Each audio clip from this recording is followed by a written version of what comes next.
గారు ఒక మాట చెప్తే మాట తప్పడు మడమ తిప్పాడు. అది రాజశేఖర రెడ్డి గారు. కానీ రాజశేఖర రెడ్డి గారి ఆశయాలను నిలబెడుతున్నామని చెప్తున్న వీళ్ళు ఒక్క మాట అంటే ఒక్క మాట అయినా నిలబెట్టుకున్నారా? మేనిఫెస్టోలో ఇన్ని మాటలు చెప్పారే, మేనిఫెస్టోలో ఏం చెప్పాడు జగనన్న గారు? పూర్తి మద్యపాన నిషేధం చేస్తానన్నాడు. మద్యం అనేది లేకుండా చేసినాక తర్వాతనే నేను వచ్చి ఓట్లు అడుగుతాను అన్నాడు. ఉందా ఇప్పుడు మద్యం ఉందా? మద్యపాన నిషేధం అయిపోయిందా? ఇన్ని రోజులు మీ గురించి పట్టించుకొని షర్మిలమ్మ ఈ రోజు కొత్త అవతారం ఎత్తి నిన్న మీటింగ్ పెట్టారు నగిరిలో. నేను వైఎస్ఆర్ బిడ్డ అని చెప్పుకోవడం తప్ప వైఎస్ఆర్ గారిని అభిమానించే మీకోసమైనా వైఎస్ఆర్ గారికి పేరు తెచ్చే విధంగా ఏమైనా ఒక మంచి పని చేసిందా అంటే ఏమీ చేసింది లేదు.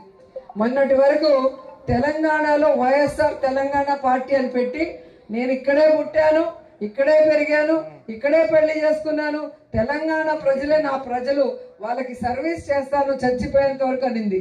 ఇప్పుడు ఆ పార్టీని గాలికి వదిలేసి ఏ రాజశేఖర రెడ్డి గారిని కుటుంబాన్ని విచ్ఛిన్నం చేసిందో కాంగ్రెస్, ఏ రాష్ట్రాన్ని కాంగ్రెస్ విచ్ఛిన్నం చేసిందో, ఏ కాంగ్రెస్ అయితే రాజశేఖర రెడ్డి గారు చనిపోయాక ఆయన పేరుని ఎఫ్ఐఆర్ లో పెట్టిందో, ఏ కాంగ్రెస్ అయితే ప్రత్యేక హోదా లేకుండా ఈరోజు ఆంధ్రప్రదేశ్ ని సర్వనాశనం చేసే విధంగా విభజన చేసిందో అలాంటి కాంగ్రెస్ లోకి జాయిన్ అయ్యి ఈరోజు జగనన్న మీద మన మీద విషం చెమ్మటం మీ అందరూ కూడా గమనించాలి.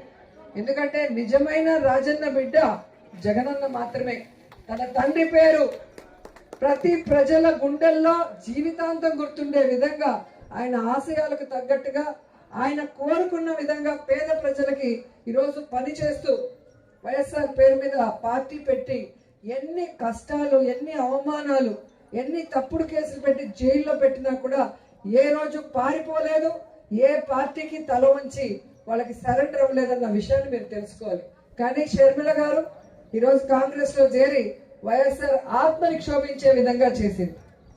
ఈరోజు జగనన్నని ఓడించడానికి చంద్రబాబు నాయుడు వదిలిన బాణం లాగా చంద్రబాబు నాయుడికి మంచి చేకూరే విధంగా వైఎస్ఆర్ కాంగ్రెస్ పార్టీ ఓట్లు చీల్చడానికి మా నాన్న వైఎస్ఆర్ అని చెప్పుకుంటుందే తప్ప నాన్న పేరు నిలబెట్టే విధంగా ఏమీ చేయలేదనేది మరొకసారి గుర్తు చేసుకోవాలి.